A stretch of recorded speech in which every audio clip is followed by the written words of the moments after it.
What's up, everybody? It's Matt here from Matt's Great World, and boy, oh boy, has Godzilla and Kong, the new empire, been doing so crazily well over the course of this past Easter weekend. So good, in fact, that it earned almost $200 million at the box office. Oh, what?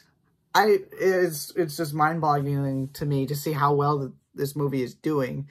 And I actually went and saw it yesterday, and well, you guys know what we're gonna do. We're gonna talk about it.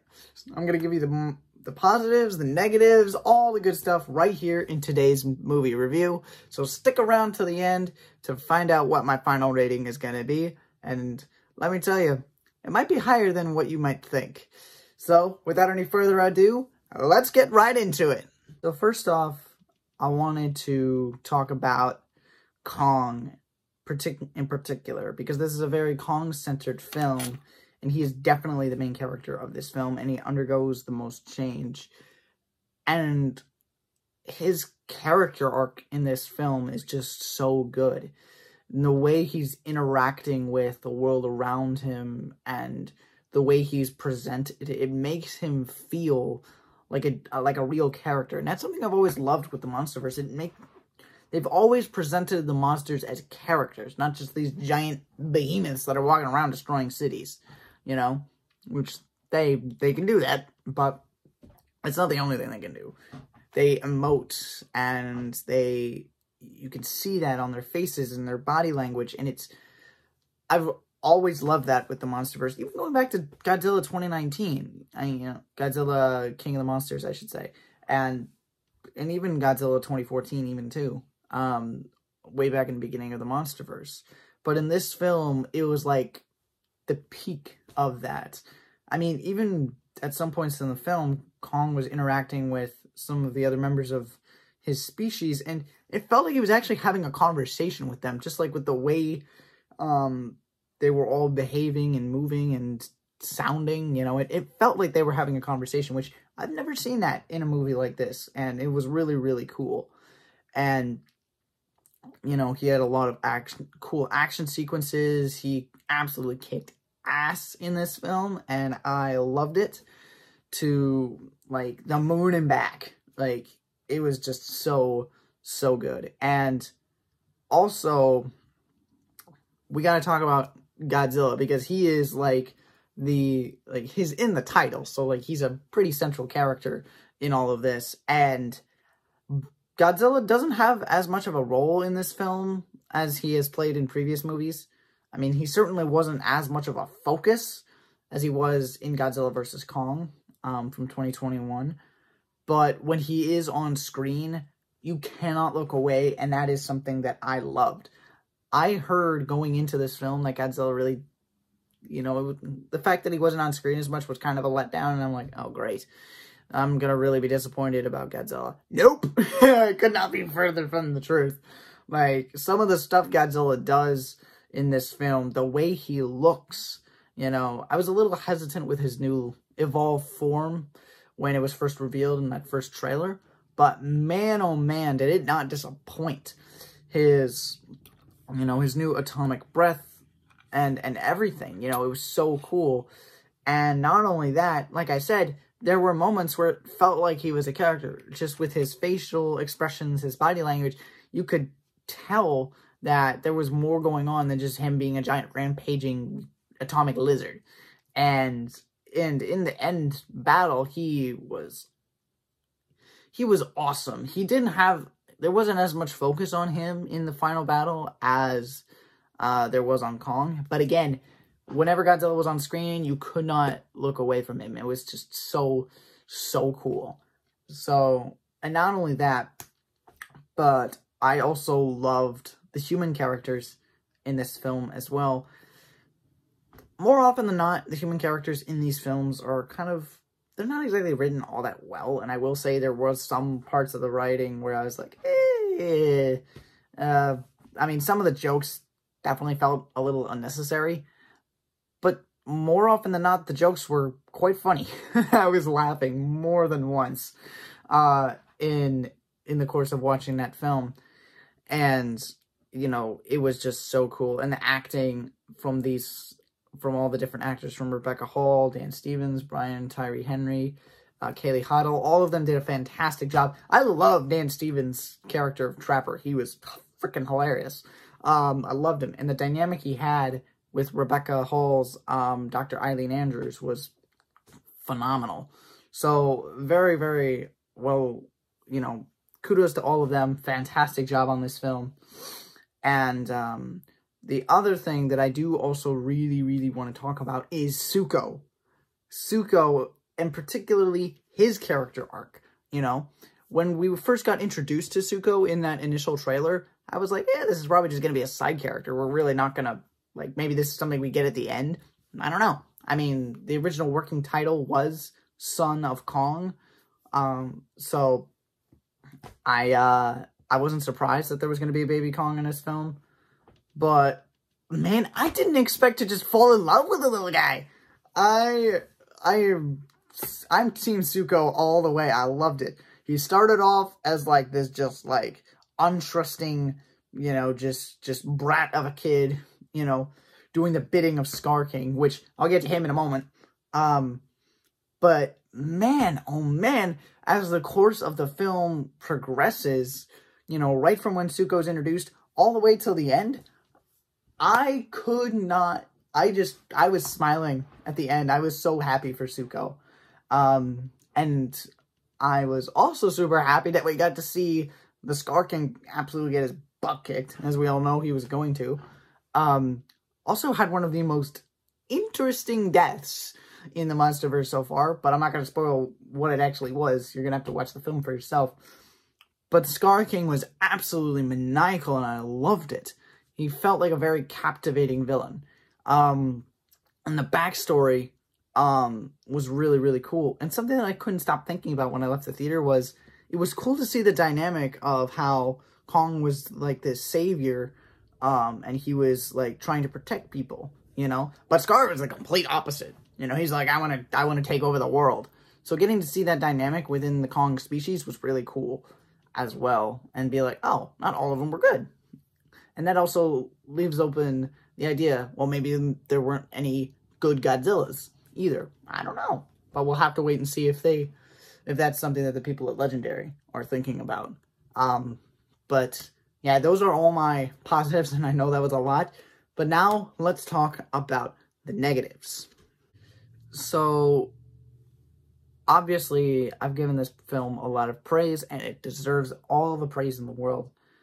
But not every film is perfect, and there were definitely some things that I didn't really agree with.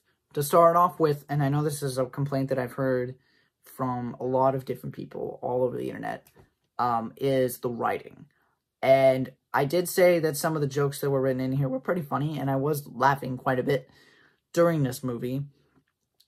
Personally, some of the jokes in Godzilla and Kong: The New Empire were not that good.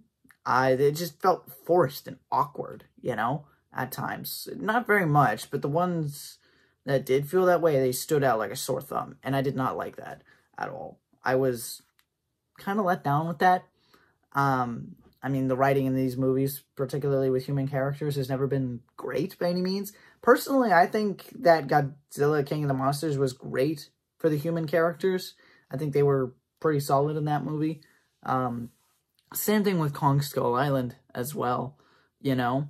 Godzilla 2014, I think, was fine, but certainly not the best.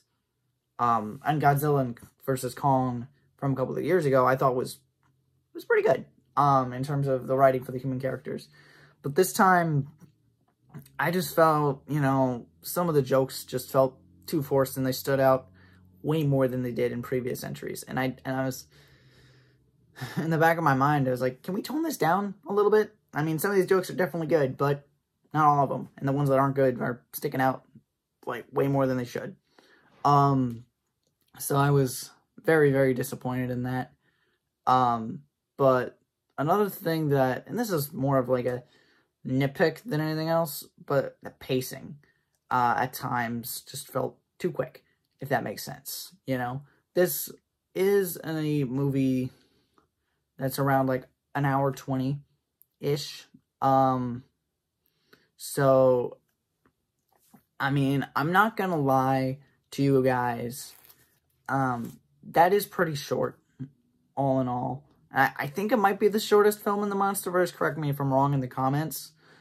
But all in all, the pacing wasn't altogether terrible.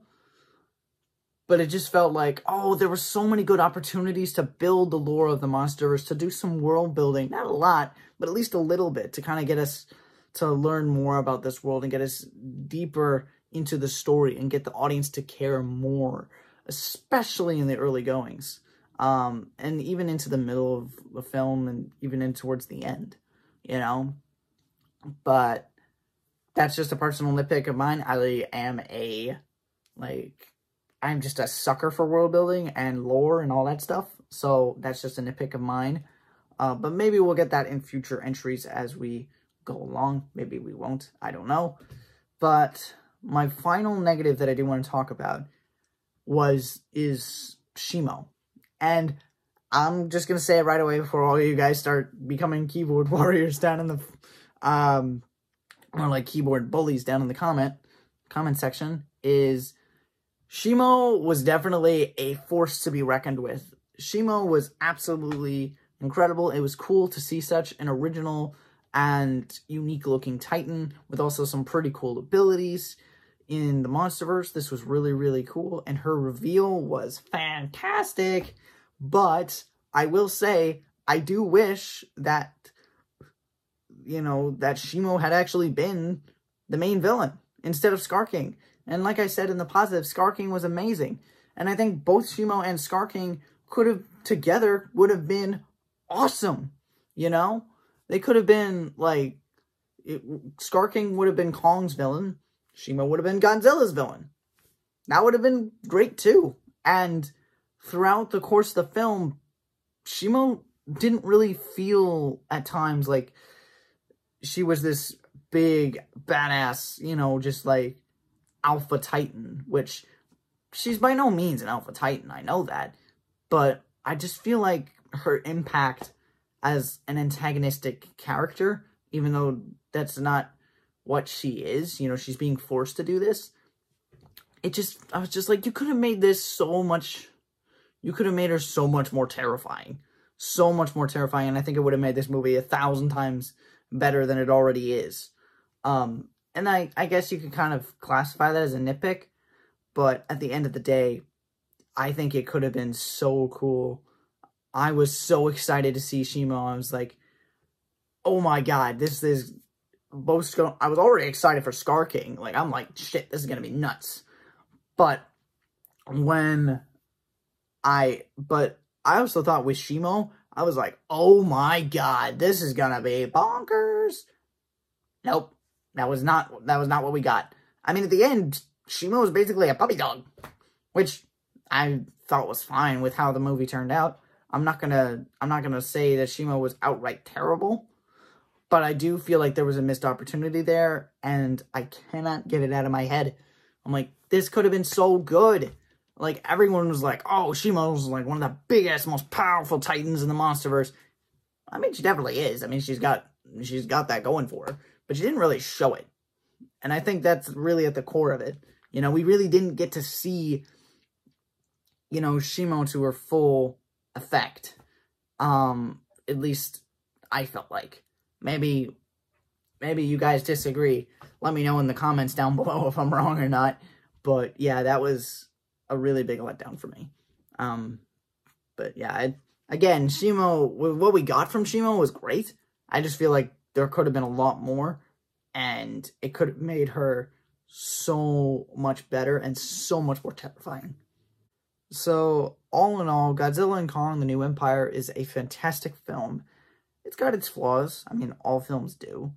It's kind of inevitable, but I'm really glad to see that it's doing so well right now, and I hope that it continues to do well. This is so far my favorite movie of 2024 so far, and I can't wait to see where it goes from here, because sky's the limit. And like I said, I could not praise this movie enough in just this short amount of time.